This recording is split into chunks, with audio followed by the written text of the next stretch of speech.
And Elizabeth, give me a scene setter. What's it like right now in Paris? Well, we have been advised by the mayor of Paris, Madame Hidalgo, that we should not go out, that the situation is not over, that it might be dangerous. We know that the President of the Republic has said that the borders of the country are closed and that there is a state of emergency. The army has been called in, and considering all this, there's a great deal of calm. It could be much worse. But at the same time, this is the bloodiest attack in France in the past 50 years. And in the beginning, 3 hours ago, and in some ways a lifetime ago, the first reaction of state radio was to say, we don't know whether this is terrorism, but we now actually do know that this is terrorism. It was coordinated attacks.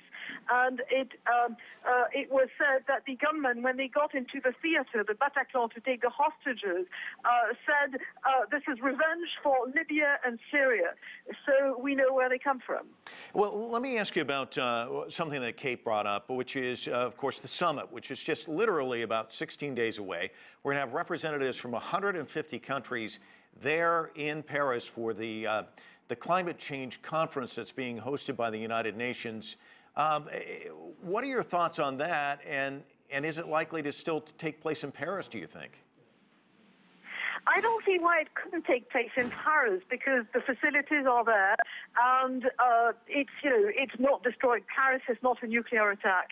There's no reason why it shouldn't, and in fact, it would be a wonderful victory for the terrorists if it did not take place in Paris. So that would not make sense. Anne Elizabeth, you were there after Charlie Hebdo. What do you suspect the feelings are going to be? We know that it's almost 1 o'clock in the morning, and yet people are going to be out tomorrow.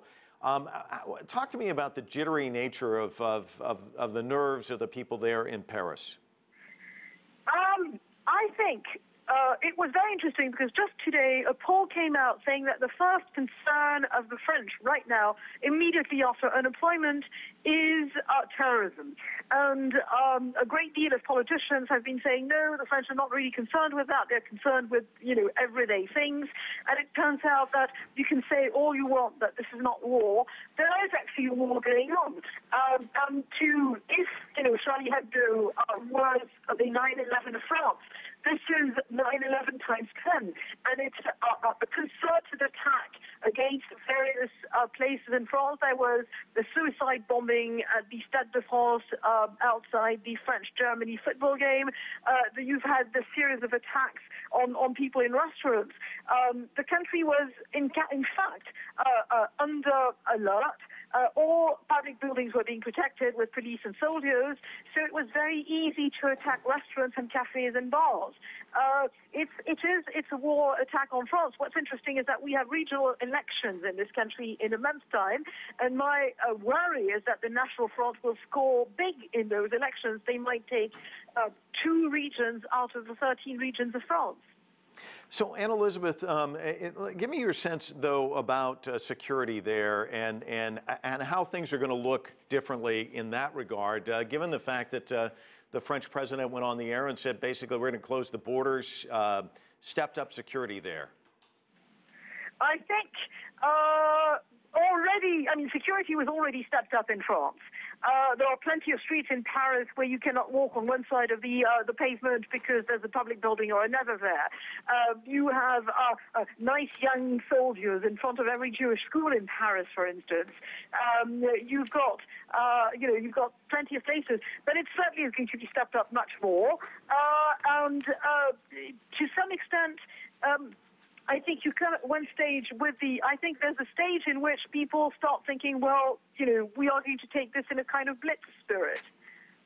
Let me ask you one final question before we let you go. The horror of this evening, initially it sounded like maybe 1 attack, and then it was 2, and by the end of the evening it sounds like 5. We just heard that the concert hall, that they did kill 2 of the terrorists there, and that operation is over. But as this unfolded, as you were watching this, talk to me about the horror of seeing this just grow in intensity. It was because, you know, at first you think, okay, this is, you know, there are shootouts, you have gangsters, you know, normal things. And then you hear two and you think that's an interesting coincidence. And then you hear that there have been explosions outside the stadium, which is far away from where the other things are. And you think that cannot be a coincidence anymore. You know, I'm a reporter, so my reaction is to say, well, it's very obvious what this is. This is a concerted attack.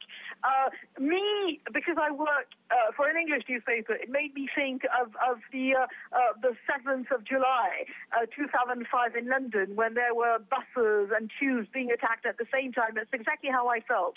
I felt, right, well, you know, we know the signs. We know what's going on, and it's something that has been planned by Islamic terrorists. It could not be anything else.